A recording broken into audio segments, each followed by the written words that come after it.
The overly wide, grinning mouth is a horror cliché. It's a trope, albeit a successful one, that's wormed its way into scary stories from around the world. So ubiquitous is its inclusion that it's taken on a legendary status. It feels like something that's always been around to scare people, right? In 1844, one of the first serial killers in Connecticut began a rampage. Little was known about the killer, save for their signature technique of disfiguration.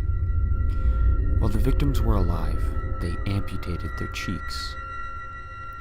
When the bodies were eventually found, their toothy, skeletal smiles became fodder for nightmares, rumors, and legends. The killer was never captured. Starting in 2012, local Connecticut message boards and forums began to feature messages and questions about ghosts. There's a town in Connecticut called Monroe. It's infested with hauntings. Two cemeteries, Union and Stepney, are sites where ghosts can be found wandering between headstones and sometimes out into the road. In November 2012, there was an enormous uptick in the number of sightings, which precipitated the message board posts.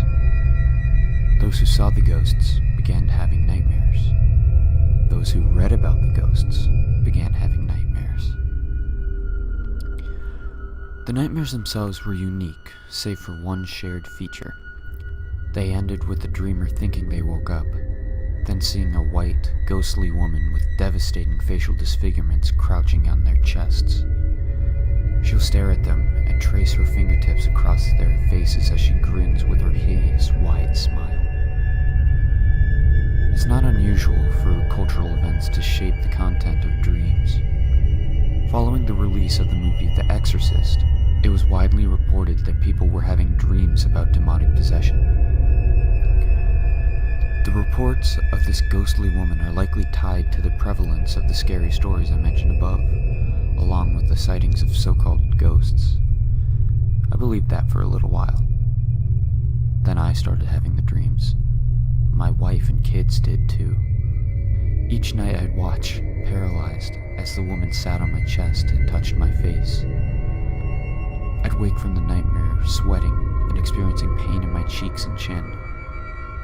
Soon after, the kids would start to scream. Online searches for the identity of the 19th century serial killer have gone through the roof over the years, according to Google's list of trends. Other trends have started to show up too. Facial pain, difficulty swallowing, temporomandibular joint disorder symptoms, facial eczema. Maybe it's just my own paranoia, which I admit is growing by the day. But I swear, people around here are smiling more often. They're joyless smiles, but smiles nonetheless. My wife, whose stern, no-nonsense expression is legendary at the school where she teaches, now has smile lines creasing the corners of her mouth. And they're turning redder as the days, weeks, and months go by. My kids have always been relatively cheerful.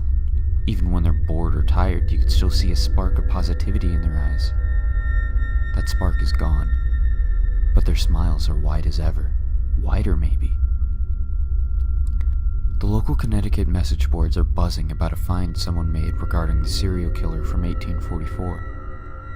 Apparently, there was a chest from a Monroe church that had been given to the Historical Society in the 1980s. It was never opened and remained in the Historical Society basement for 30 years. The other day, on a whim, someone opened it. Contained within were the musings of an old nun. Musings on positivity, on happiness, on smiles. And there were drawings of people with impossibly wide grins.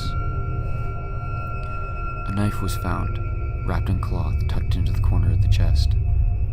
This morning, before dawn, I had the dream again. She was on me.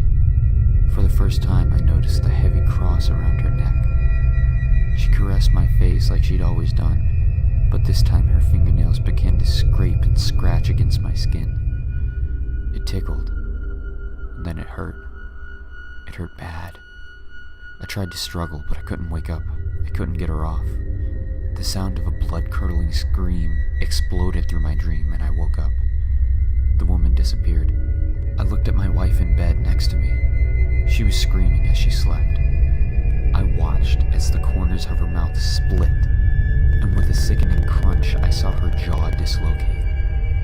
Blood poured down the sheets as I grabbed her and tried to pull her out of bed and back into the waking world. Down the hall, I heard my kids shriek with pain. A half hour later, we arrived at the hospital. It was full of people bleeding from wounds on their cheeks. Some were worse than others. The place is overwhelmed, and I don't know what to do. Even as we bleed, we're all smiling.